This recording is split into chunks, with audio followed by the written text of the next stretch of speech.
You know, today we're going to have a very frank conversation because our guest just launched his book, Being Frank, a Memoir. Welcome to Long Take, Senator Frank Drilon. Thank you very much. Thank you. And just full revelation, the hostess is my in-law relative, although she likes to call herself the outlaw relative. The father of my children is a nephew Yeah. of the good senator. Yeah. You know, Frank, the Gen Zs, the Gen Alpha Zoomers do not know much about EDSA. We are celebrating 40 years of the EDSA People Power Revolution.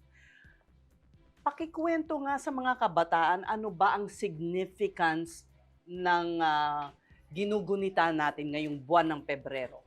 Alam mo, Ses, kung hindi dahilan sa EDSA, wala po tayo dito ngayon eh. Dahil isa po sa mga pinaglaban natin noon ay ang ating press freedom, the right to express ourselves freely. And 40 years after EDSA, we can claim that indeed press freedom is one of the results of EDSA.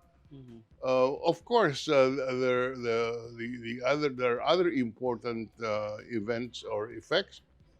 Before EDSA, there was a feeling, not only a feeling, but in fact, the military was intervening in the affairs of government, which they should not.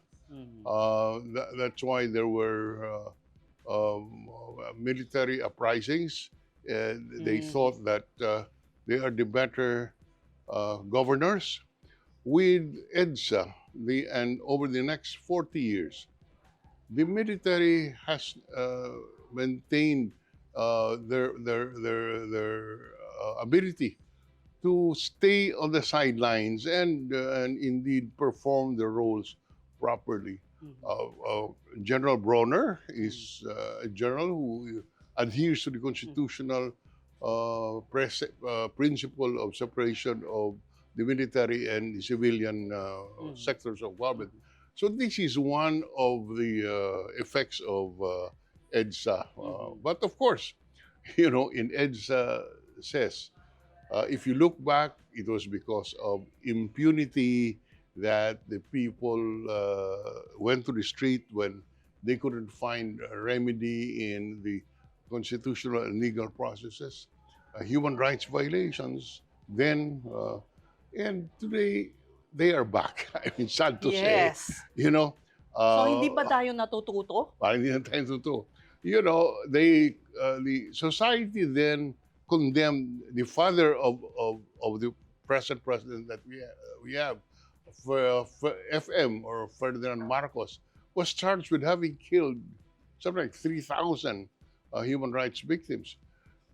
The past administration, Duterte, inaamin po niya, 6,000 ang pinatay noong 6 na taon na nakaraan.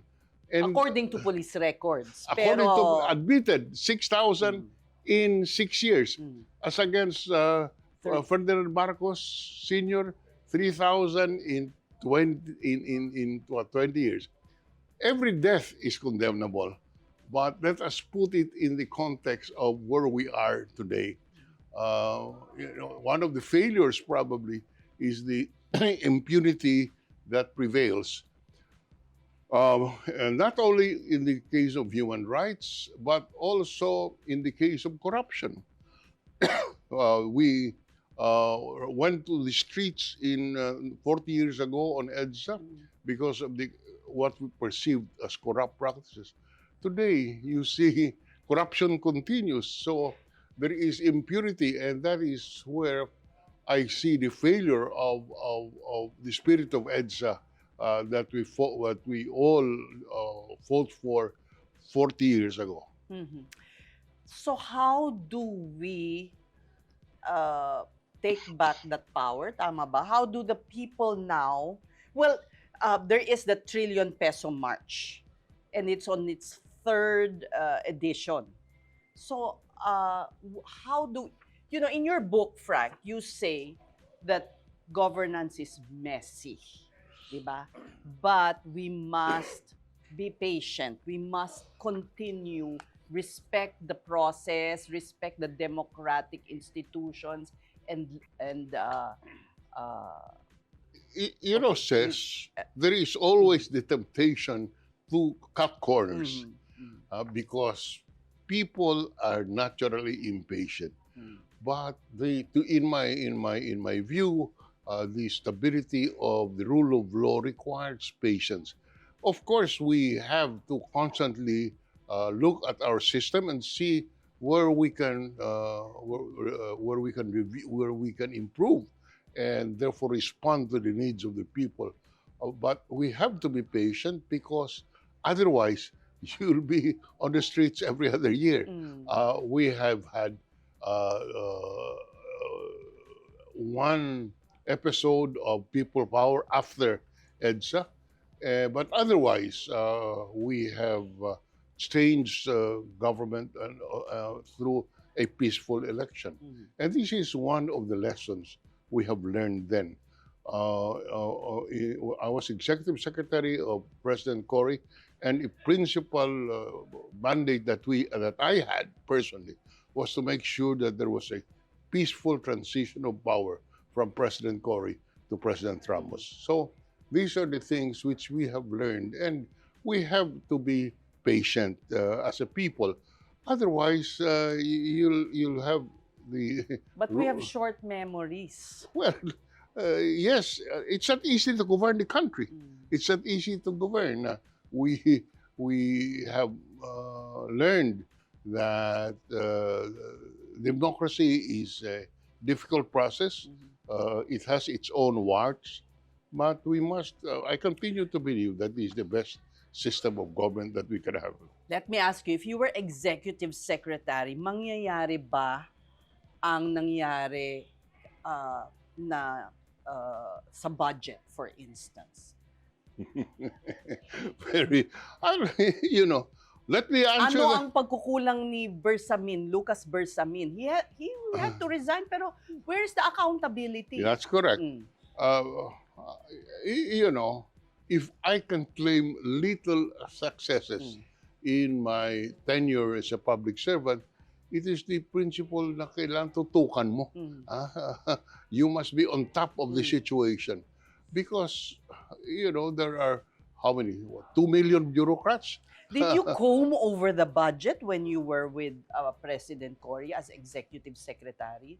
Well, you know, as executive secretary, your principal role is to advise the president on things which you see to be needing reform. Mm. And indeed, you're just talking about the budget. You have to take control. Mm. You have to advise the president Mm. which parts to veto, Mm. which parts to withhold, Mhm. because that is your role as executive secretary. In this particular case, I do not know to what extent Secretary Bersabin exercised that power, or to what extent he was given that authority to go over the budget. But I recall you saying he did the president a disservice. Eh. Sorry? I recall you said before that may pagkukulang siya. Yes, because hindi naman po pwedeng wala siyang pagkukulang dito. Mhm. In my view, Mm. he failed to perform from where I sit Mhm. the function of properly advising the president of which parts to veto, which parts to withhold, which budgets to withhold.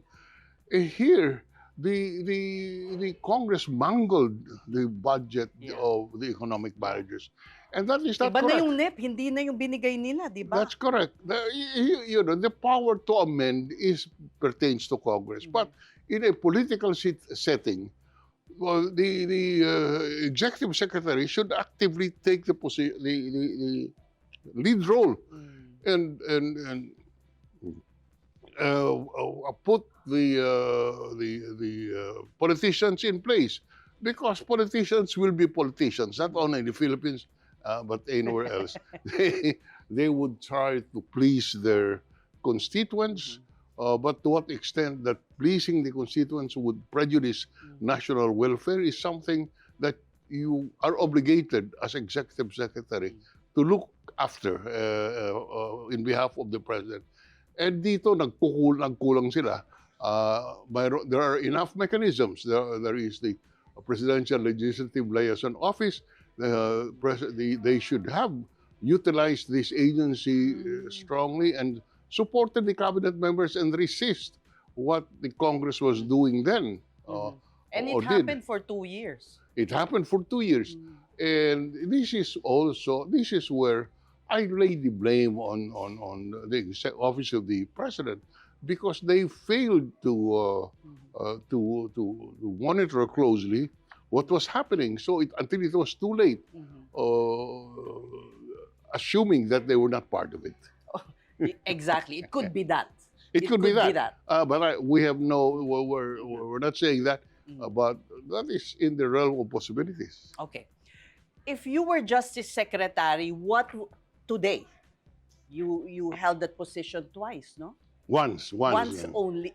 When Justice Secretary twice. Twice, Yeah. yes. Because during President Ramos and also President Cory. President Cory. What would you be worrying about, and what would you do? What I would be worrying about is the failure of the system to exact accountability on those who did this shenanigan. The powers of the Office of the Executive Secretary is vast. It is the only official of government who can sign by authority of the president and bind the entire bureaucracy. Wala na pong iba. Ang executive secretary lamang ang who can sign by authority of the president, and it is as if he is the president. That's by law. And therefore, he should have exercised that power to put the Congress into line when they were crafting the budget. The budget as submitted by the economic managers was mangled, and it was no longer recognizable by the time it became the General Appropriations Act. And even then, the executive secretary should have led in advising the president which items to veto. And having said that, even after the law was signed, the matter of the releases of the funds is still within prerogative of the president.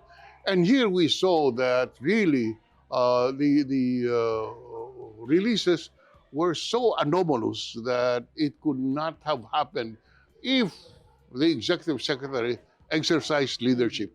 What would you worry about kung ikaw ang Justice Secretary ngayon? Well, if I were the Justice Secretary today, I would want to put across the impression and reality that we are trying to enforce the law, exact accountability. That is in the minds of the people today. Ano ba ito? Walang nangyayari, sinasabi nila. So that is what you should worry about.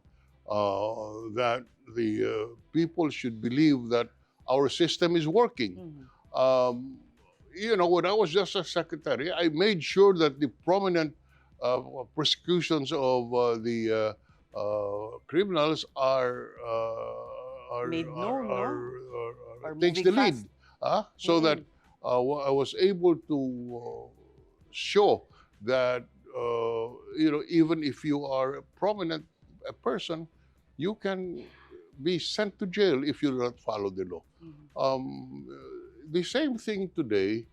We must show that there is accountability in the process of exercising your power. Look, there is so much debate about the trial in Netherlands, in The Hague. What does it show? It shows that our system of justice is not working. That is why you have to rely on the ICC. Go and rely on the ICC. Whether we don't like it, we don't like our people to be tried in the ICC, but our system here is not working insofar as these cases are concerned. Could we have been able to make it work? Well, by electing another president.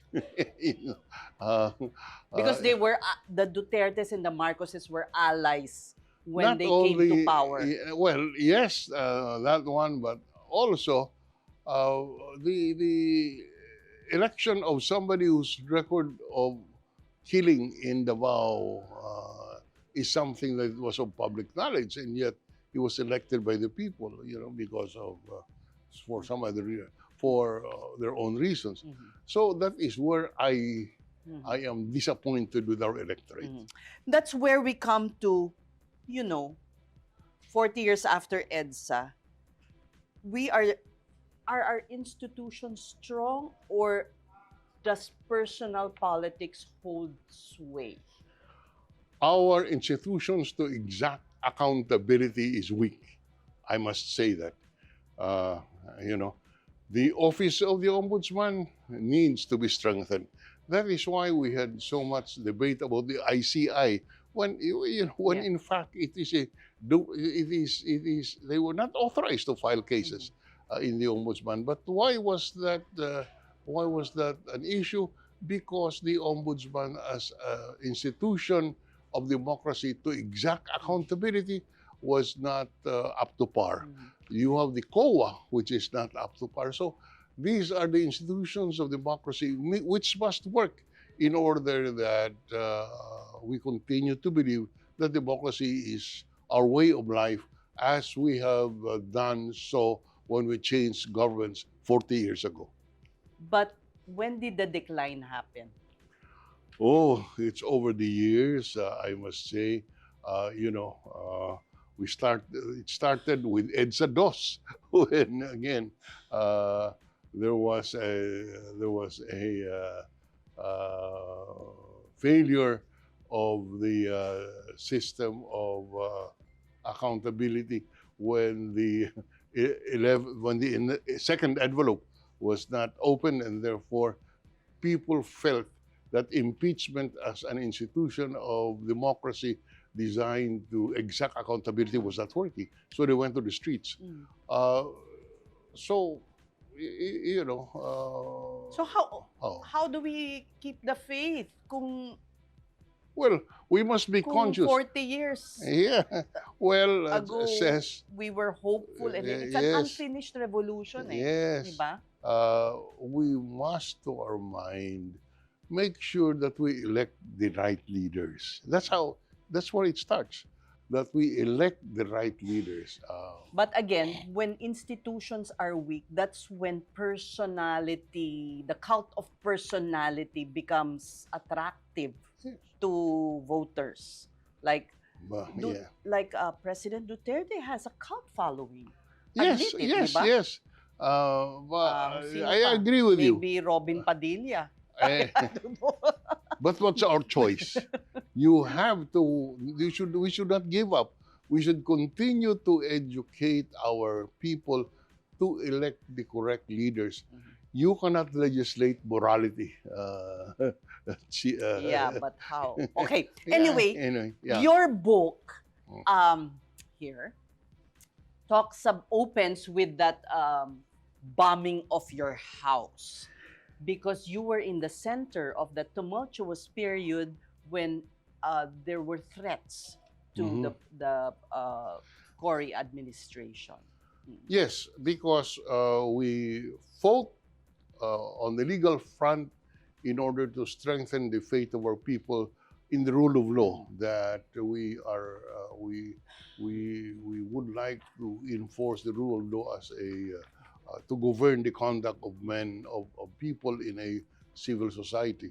So we pushed the envelope. We knew that there were certain risks, legal risks in the principles that we pushed, but we thought we needed it to show that there is the institutions of democracy are working. This was when you charged um, Yes, Enrile yes, with rebellion yung complex with murder. and then binomba yung bahay mo.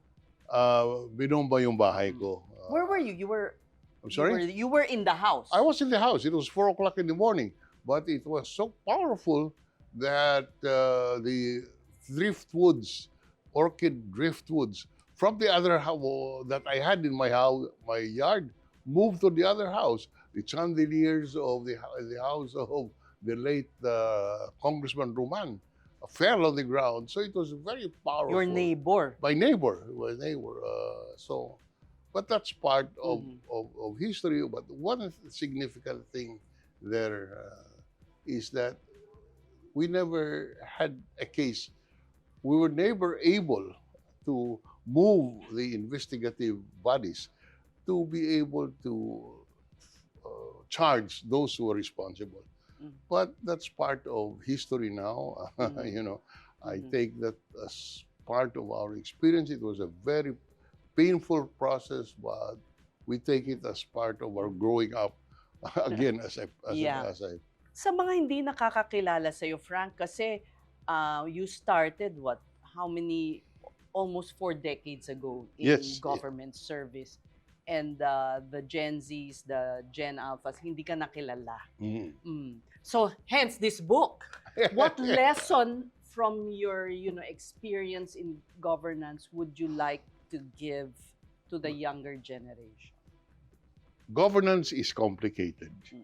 And I would say governance is the art of the possible. Compromises are inevitable in a democratic system because, many quarters believe that they are right. And within the bounds of your principles that you believe in, you must be prepared to compromise. I would tell our young people, as long as you can look at the mirror when you wake up in the morning and say, what I think I'm doing is right, you're okay, because then we must have moral standards which should be defensible. As I said earlier, says you cannot legislate morality. Oo nga eh. Tingnan mo nangyari. I have, just talking about that. Because kasi we admire yung mga people who cut corners. People who Yeah. say, patayin natin yan. Yeah. Oh, bakit? How can we Well, as I said, fight that? but ako, I'm not giving up. We just have to keep on continuing the reforms that we believe should be in place until we achieve, what we see in more mature democracies. You talk about the art of compromise. So, there is all this talk na hindi magsasucceed ang traditional opposition if they do not You're right. unite with the current administration. Well, I always believe that in the presidential system, we must have only a two-party system, two political parties, the administration and the opposition. And, right now, yes, Sara Duterte is leading in the surveys, but the most viable candidate for the opposition is Leni Robredo. And she has not decided to run. We do hope that she can consider running, but that is a decision for her to make. Having said that, however, I have appealed to our friends outside of the Duterte Marcos group to unite and present a candidate who people can look up to. But it's BBM really, wore pink socks. Sorry. He wore pink socks with him. The signals sent to me are very clear, and I hope the signals continue to be candid. Well, they were rivals, bitter rivals, huh? Yes, bitter rivals, but And how as- about the oh, principles of can you Well, look as at I said, yourself in the politics- mirror? politics is the art of the possible. Democracy is the art of the possible. So long as you maintain certain basic principles as the bedrock of your governance, we must accept that is the reality that we face today. Nobody has a monopoly of wisdom, as I said. They say. I'm surprised that you said it. You believe Leni Robredo is the most viable candidate. What happened to Risa Ontiveros that some Well, sectors in the traditional opposition we're are. talking about today. Today's surveys indicate Lenny as the most viable candidate for the opposition. Of course, there are others like the Tulfos are there. Vince Dizon was being mentioned. That's not president, but maybe a VP. Who? Vince Dizon. Well, yes, but yes, anybody at this stage can be presented as a viable alternative. And it is good because Okay, we let me end with this because this hindi dahil sa kamag-anak. kamag-anak, pero si for retired Supreme Court Justice Panganiban said, Frank Drilon is the man who would have been president. Let me thank Ayan, no? Art. Yes, let me thank Art for that. He is a good friend. We have worked together. We have exchanged views on various issues. We have disagreed, but we have it was always a wholesome debate. So, I am proud of my public service, but I think it's time to move on. And I am not one who would cling to power, but would rather do my share. And I think there is also virtue in knowing when to step down. Let's end with Iloilo. Kasi, it's become the model of development. And you had a big role. If not for you, siguro hindi yun mangyayari. Well, part of your PDAF was poured into Iloilo. All of my PDAF. All. Well, except for some. At least nakikita yung PDAF, no? Like I was in a milk feeding program with the Department of Education. I built school buildings with the Federation of the Filipino-Chinese Chamber of Commerce. Now, half the price. At half the price. And indeed, pork barrel can be put to good use. And I have that in Iloilo. We were able to unite the people behind these projects. But one thing says that I saw as an effect is you put back the pride in the people and their sense of ownership of where they come from, and therefore they protect the environment, they protect the system of governance in Iloilo. They all feel that they have a stake. They all feel that they own it and they have a stake, and that is what I'm proud of. I was able to contribute to that feeling of ownership on the part of the Ilonggos. And that is a legacy I leave behind. Yeah. Thank you so much for your time, Frank. Did we have a frank discussion? We hindi did. Hindi ka man naging presidente. Maganda naman yung kinalabasan. Well, hindi ka naman kailangan mag-presidente. Kung ibig mong talagang tumulong sa taong bayan, kaya naman eh. Hanggang ngayon, up to now, says I get involved in civil society work with pressure groups who continue to express our views on matters of public interest. Because of your abilities, you could have done more kung naging presidente. Ay, hindi naman kailangan. I feel that I have given it my best shot. And position does not make a difference. As long as as I said, I'll end with the statement, look at yourself in the mirror every day and see if you're doing things correctly in accordance with your conscience. Kaya everyday, pag nagsasalamin ka, masaya ka. Yes, that's correct. Thank you so much. Thank you very much. Yes, it was an enjoyable 30 minutes that we had. Thank Thank you. you.